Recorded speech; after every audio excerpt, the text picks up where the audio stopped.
Welcome. It's me, the guy that made those two space videos.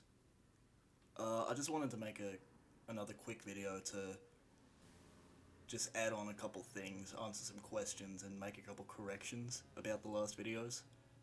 Um, so without further ado, let's get right on that. So first thing I want to talk about is the speed of light percentage that I provided in the video. So at some point we reach a speed of 200 kilometers a second, and I incorrectly stated that this is 0.00066% the speed of light. This is not true. It's actually 0.066% the speed of light. The mistake I made is putting a percent symbol instead of C. C stands for light speed. So 200 kilometers a second is 0.00066 C, not percent. That's my bad, so I just wanted to correct that. The next thing I wanted to talk about is the confusion that some people had over the addition of me pointing out France. That's because I launched from here, London, in the UK, and I was heading from where we're looking. I was flying to the left from our perspective, which means Paris, which is just underneath London here, across the canal, was on the right. So a couple of people were a little confused about that, just because the shape of the continents are a little strange in this game. They're very polygonal, not quite accurate. The in-law reason for this is because, well, as you can see down here, the game takes place 1,200 years in the future. So sea levels have risen and probably significantly changed the shape of the shorelines. Another funny thing, this is just really funny to me, a lot of people mention that Scotland is nowhere to be found, and that's just really funny to me. While we're here in the system view, someone asked about the orbital cities around Earth. So as you can see here, there's three. We got Abraham Lincoln, I don't know how to pronounce that, and Gorbachev. I don't know how to pronounce that either. Forgive me. So these are three orbital cities. Let's check out Abraham Lincoln, where I'm currently parked. And as you can see, it's a fucking massive city, isn't it? And the other orbital cities are much in the same. If we check out this one, it's the same. Oh, this one's got a freight carrier. Look at that. So this thing's like hundreds of kilometers long. And this city is absolutely massive. It doesn't look like it on here, but these are absolutely huge. And then the last one, which I'm not going to try to pronounce, is once again the same. And you can land on any one of these stations and do whatever you need to do. The last thing I want to talk about related to Elite 2 is the guesses that you guys made in the comments. It was really interesting to see what you guys thought was the best space sim. What's your favorite? A lot of people mentioned Kerbal Space Program, Space Flight Simulator. I even heard a couple of mentions of No Man's Sky, which is extremely interesting. A few people also mentioned two games which I had never heard of before this.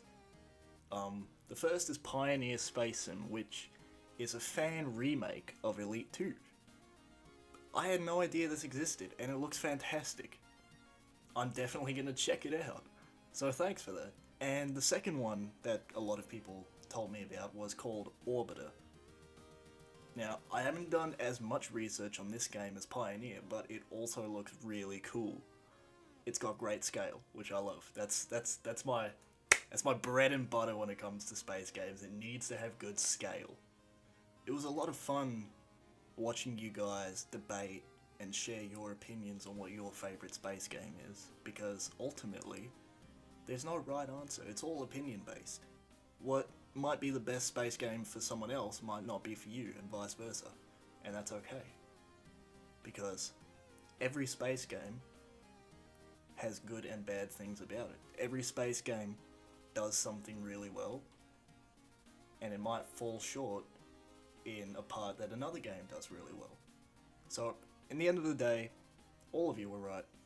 Every single one of you.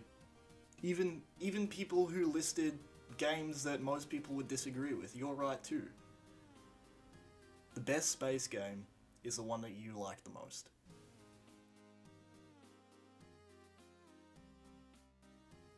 Moving on to Space Engine now. My personal favourite space sim. Now, it's come to my attention that some people were maybe let down or a little disappointed, or maybe it was just unexpected for this to be the quote-unquote best space sim. And to those of you, I'm sorry that it wasn't your favourite. Some people might have been expecting an orbital simulator like KSP or something along those lines. But to me, space is something to be explored. Of course, it's extremely challenging to do so, and that's kind of the whole appeal of it, of like space flight, is how challenging it is. And while I do enjoy a challenge from time to time, I love playing KSP and Juno New Origins, which you could sue me for this, but I think is better than KSP. Sorry, not sorry. While I enjoy challenging spaceflight from time to time, there's something about the simplicity in the exploration of Space Engine.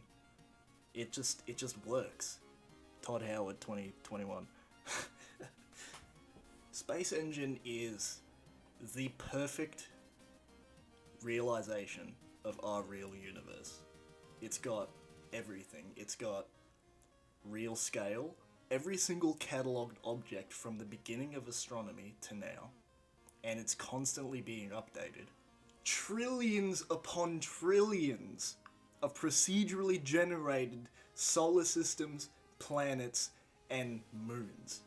When I tell you it is as physically accurate to our universe as possible with current technology, I mean it. It is the full universe, with no limitations, no restrictions, nothing. You want to fly to the edge of the universe at millions of light years per second? You can do that. No problem. There's nothing stopping you. And that's fucking awesome. What you can do in Space Engine is you can just fly. Go out into intergalactic space. Find a good-looking galaxy. Maybe you'll find a galaxy that has some green in it, you know, or a lot of nebulas, a lot of star clusters. Maybe you have one that's so densely packed with stars that it outshines all the galaxies in its vicinity. Maybe you go into that galaxy, you pick one of billions of stars, every single one of them you can visit. Every single one of them has solar systems with planets and moons, gas giants, they could have rings. There's everything. You might find an Earth-like world orbiting a red dwarf star 10 billion light years away. What you can do, you can land on that planet, go right down to the surface, so far down, in fact, that you can see the grass on the surface of the planet. You can see rivers, you can see auroras, you can watch the sunset on that planet. It's mind-blowing, honestly. There's endless amounts of satisfaction and rewards for flying through the universe and finding things that no one else has ever seen. You find a planet with red seas and a purple atmosphere with 4 moons orbiting it in the habitable zone, and it's 50 billion light years away.